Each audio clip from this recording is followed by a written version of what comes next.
the Mississippi Crop Situation Podcast featuring the Crop Doctors. Good morning from the Crop Doctors podcast studio in Stoneville. We have our first entomology sighting of the year. Don's here. Actually, Tyler's here with his trusty assistant, Don. Yeah, I'm a good research associate. And since the cameras haven't been installed, and please don't expect them to be, they're not going to be. That's a running joke in the lab. I'm sorry. We're stuck on that. Podcast studio. Anyways, you got to set Don up because nobody's seeing the pictures. He's got his hat on backwards. He has no sunglasses today because there's no sun out. And he's not wet from mid-chest down because it's still May. Somebody posed the question the other day, when does the cowboy hat make its first appearance? I've got to get it. I saw you in it a while back, didn't I? Well, I've got to get another one. I have figured out that you can buy them with a different band that's not leather so they don't shrink 3 sizes when you get them wet with sweat. And I just haven't been to the Western store to get another one. Is that a Stetson or a Resistol? Resistol. Look at me. And you can make fun of me, but when you're paying a guy, a dermatologist, to burn crap off your face with liquid nitrogen. I'm not judging. No, I mean, that's the main reason why. It's just. Is there a YouTube video to do that? Because we have some liquid nitrogen down the hall. I'd be more than happy to help in that regard if I needed to. Hey, it would save you a doctor's bill, or you can just slip me $100. That dude doesn't charge that much. The cargo shorts and the Resistol, though, it's a good look, Don. I'm sure it is. We could find him some 1980s white with the blue Nike stripe high tops. No, the real good look is the cargo shorts, the hip boots, and the cowboy hat. Then maybe we could paint on how you overlay the laces like Run DMC did. Okay. Don wasn't. I can tell you, Don wasn't a Run DMC fan. That was really not my area. I just enjoy the looks I get when I bring up things from the 80s. Don had his own musical genre preference back then. Yeah. Tulls is probably of the era where he doesn't remember a boombox and asks those types of questions about mixtapes and how you fix all that stuff. He's a baby. All right, so my question, y'all can both chime in on this because it'll probably take both of you to answer it. I struggled coming up with a good question for you, Don, because you've been in here so often. I've asked you so many questions, like, man, I got to come up with some new stuff for Don. So we're going to talk about rice stink bugs, correct? Yes. If you had a gallon jug and it was full of rice stink bugs, how many rice stink bugs would be in that gallon jar? This is just a pure guess based on the size. Yeah, again, there's no right answer because who knows? I'm going to give you a range. Between 5,500 and 7,500. I think that's as good a guess as any. Tyler? Yeah, I was off the top of the head. I was thinking 10,000. I'm shooting a little high, but maybe some of mine are small. It's not the price is right. It's okay if you go over. Yeah, I'm going with 10,000. We've never actually calculated the volume of one of those yet. Now they have something to do driving down the road. But smaller than a row crop stink bug, like a green or a brown. They're smaller than browns, greens, red bands. They're more elongated. They're longer and slender instead of kind of wide. You could pack more in there if you turn them up on their end and put them down. Stack them. It's kind of like dealing with rice a little bit. The way they're shaped, you got to be careful that they don't bridge in there. And now we know what Don's going to do on the next rainy afternoon. No, he's gonna estimate the volume of a rice stink bug. Maybe, but you got gears turning over there. I'm sure there's something else will come up. Be a good grad student project. So we know nothing is in a vacuum, Don, and the stink bugs in rice have always been a problem, but they have become maybe a bigger priority over the last few years, and that's what we wanted to touch on this morning. And then got the big thing that we really need folks to remember that we'll get into towards the end. But you, Tyler, whichever, just give us some background on rice stink bugs, why they're a problem, what they do. And they've always been a rice problem. It's a species that feeds almost exclusively on grasses, and rice being a grass, they can impact yield and quality, depends on when during the heading process that they infest and damage. We had a student, I guess it's probably been 10 years ago, George Looney, who redid all of the threshold work and, verified some of that as far as the yield part as well as the quality. They've always been real easy to control with pyrethroids up until the last 5 or 6 years. Pyrethroids were phenomenal, and started seeing a few issues. Nick Bateman and Jeff Gore started fooling with this, and it's just progressed really bad the last 3 or 4 years. The resistance levels are pretty high, and usually when we can catch the most of them is in August. We've had a little issue in keeping them alive in the spring, trying to test them to see if it builds through the year. But by August and September, they're really tough to kill with a pyrethroid. The guys who have run pyrethroids the last few years have not been very happy with the performance, and we basically have went away from pyrethroids almost completely. So talk about the life cycle of a rice stink bug and maybe compare the resistance in it to some of our other big insect problems that we have. It's like most everything else. It's got a pretty wide host range. It's mostly grasses. I mean, you can find them right now, you can find them in wheat, you can find them in ryegrass, any grass that's, got a seed head. They really like barnyard grass a lot. Right now, what concentrates them is heading ryegrass and heading wheat. Not there's that much grain sorghum anymore, but later in the summer, you can find them in grain sorghum. So it's kind of like tarnished plant bug. You can say on plant bugs, anything that flowers is a host. Basically, any grass is pretty much a host for rice stink bug. And if it's got a seed on it, because they're seed feeders like most plant stink bugs, they can feed on it and find them. So then on the development of the resistance or the selection for resistance and how that is building over time, what other pest is it similar to or tracked similarly to? And I'm going to really date myself. Rice is a smaller scale than cotton was back in the 70s and 80s and 90s. But it looks a lot to me like what happened with tobacco budworm. It was a little bit here, a little bit there. Things don't quite look the same. And then when it blew up, it just spread very, very quickly.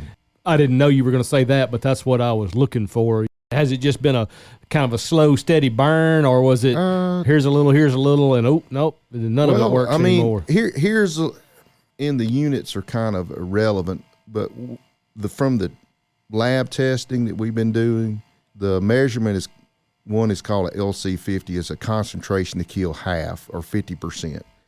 Well, in say 2020, the LC50s were what we were catching, which when Jeff was doing it, was less than 1. We had some last year, it was a greater than 100.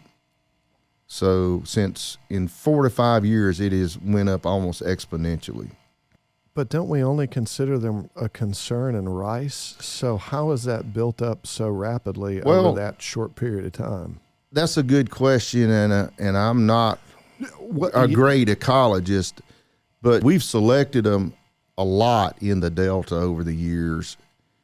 And I don't know if we're inadvertently selecting them in the other crops because they're feeding on grass that's either in the crops or around the field edge, or it was building real slow and then it just hits a critical level and catches another gear. There's a lot of ecology on that I don't know. What's it overwintering on?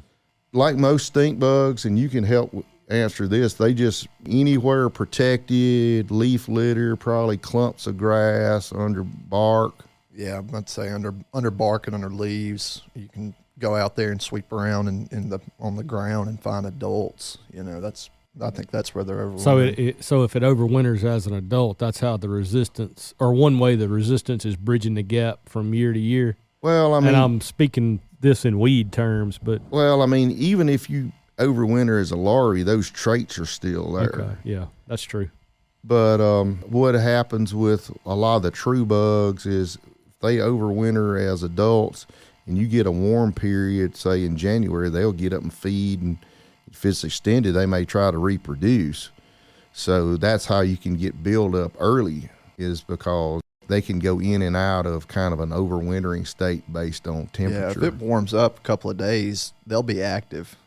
And that's the same like when you're in the Delta in January and folks make the comment, why am I seeing mosquitoes in January? It's because it warmed up long enough for them to come out of that overwintering state. Hiding behind the shrubs against the Exactly. houses. I mean, they Same come way. out because there's more CO2. Sidebar, Don, what exactly is a true bug? Well, Because you said that. Yeah, I have no idea what he's talking about. without getting into The taxonomy, Hemiptera, piercing sucking mouth part. piercing, sucking mouth part, plant bugs, stink bugs, those types. All bugs are insects, but not all insects are bugs. Whoa. Yeah. We seriously need to start playing like word bingo or something else in this room. So you do these podcasts over and over again, and say that again, Tyler. All bugs are insects, but not all insects are bugs. From a true taxonomic, perspective. I think we can just end this I podcast. think that's it. I don't think we need anything else. What else do we need to talk about? I've learned more than enough Wow. today. I can go home, gold star on my head and everything, all done. Well, I didn't mean to open that door. That's perfect.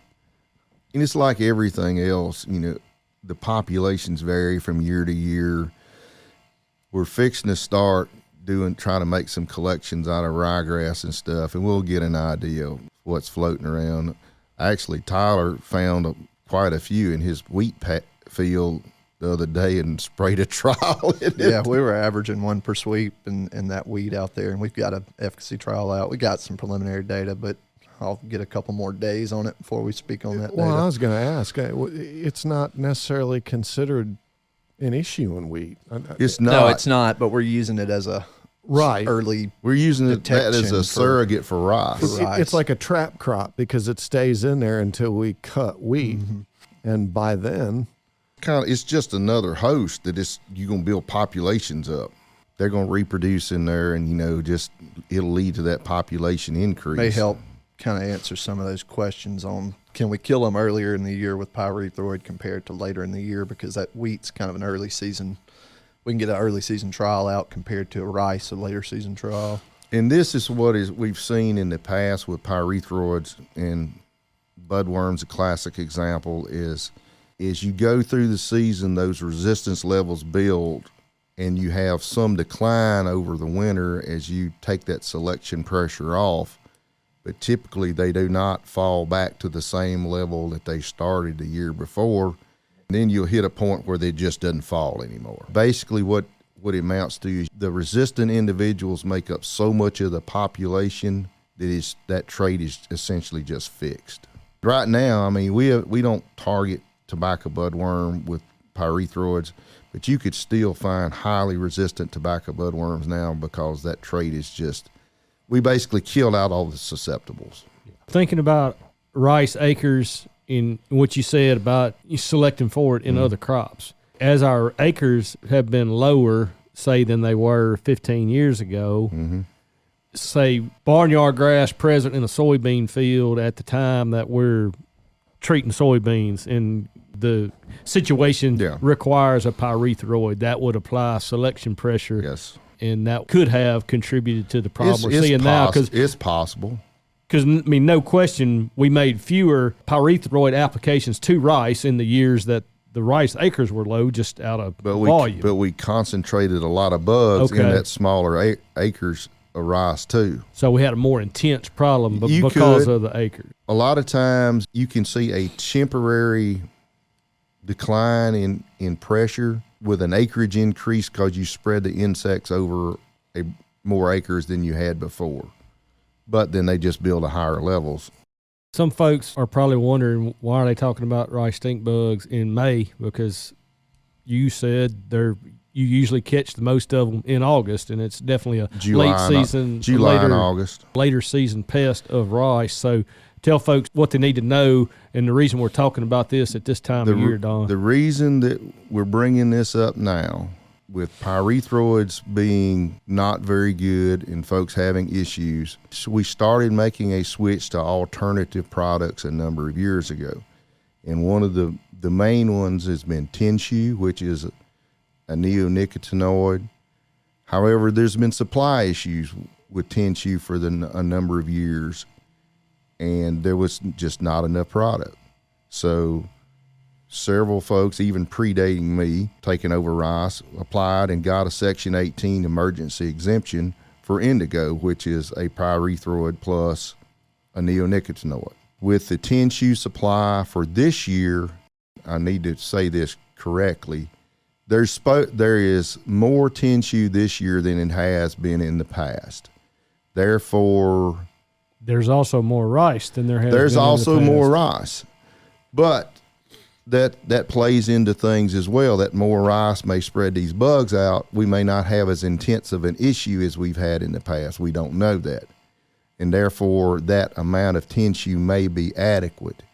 But it was indicated to us last year when we applied for a Section 18 for Indigo that this year it would probably be more difficult for us to get that emergency exemption. Therefore, what we're going to have to do this year is essentially run out of Tenchu, and the dealers, and this is what I'm asking those guys, if you run out and you're being told that there's no more, let me know immediately, and then we can submit for the Section 18 for Indigo. Because it was very much indicated to us with the supply this year that if we made an early application, that it would more than likely be denied. Last year, in the years before, there was a big enough discrepancy between acres and supply that, yes, it was very, very justifiable to apply for that early. But this year, we're going to basically have to run out and not be able to get any more to have a defendable application. I assume that's the correct way to put that. Oh, a defendable need. Yes, something that we can, really justify that we are out.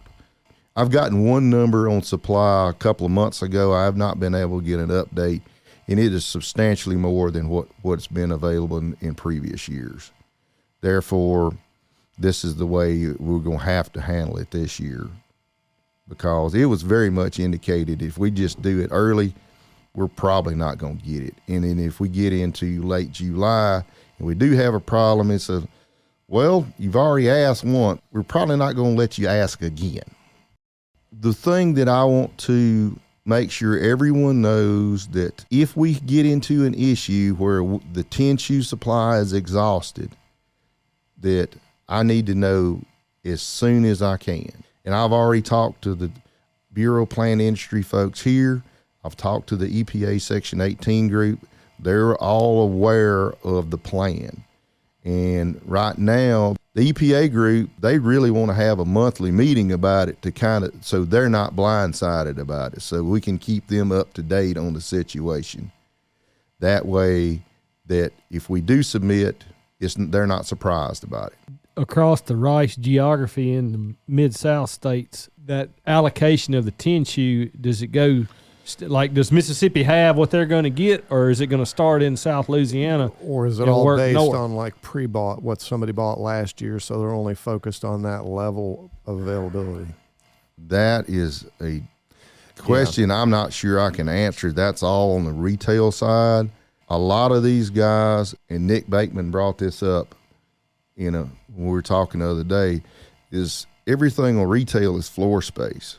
Right now, they're not thinking about July. They're planning on now. So maybe they haven't, maybe they've thought about it, but maybe they haven't ordered anything because they don't have anywhere to put it in the warehouse at the moment. And if I'm wrong, I'm wrong. But I think a lot of it is, it goes where it gets ordered. Yeah. And, if South Texas needs it before we do, and they order it, it goes there.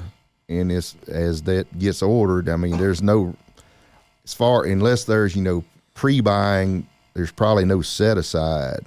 I'm not privy to the ins and out of how retail works. Right. But a friend of mine, Chase Floyd, who's entomologist in Missouri, always says, we're the last ones that plants, so we get the scraps. So whatever's left is what we get.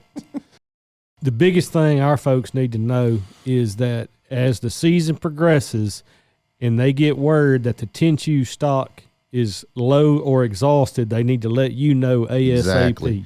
And this is the message that I've had. This is the message that Nick Bateman has had in Arkansas and Chase had in Missouri. That way we can move on the Section 18 request as quickly as we can, should we need it.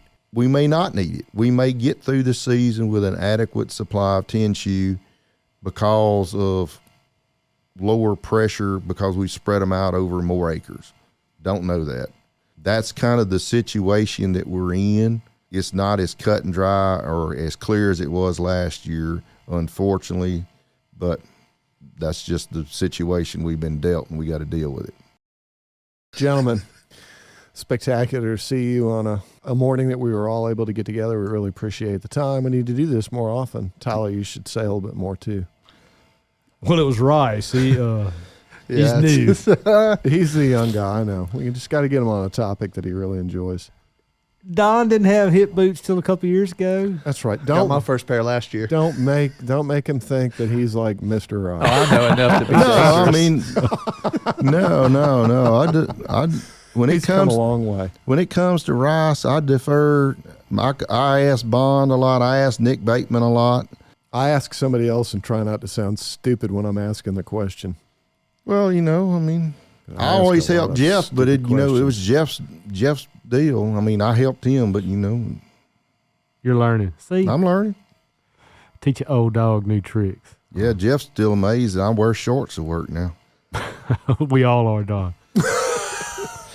Well, thank y'all. We'll get you in Thank here. you. And we'll talk about some cotton or something, Tyler, so you won't feel so left out. I appreciate that.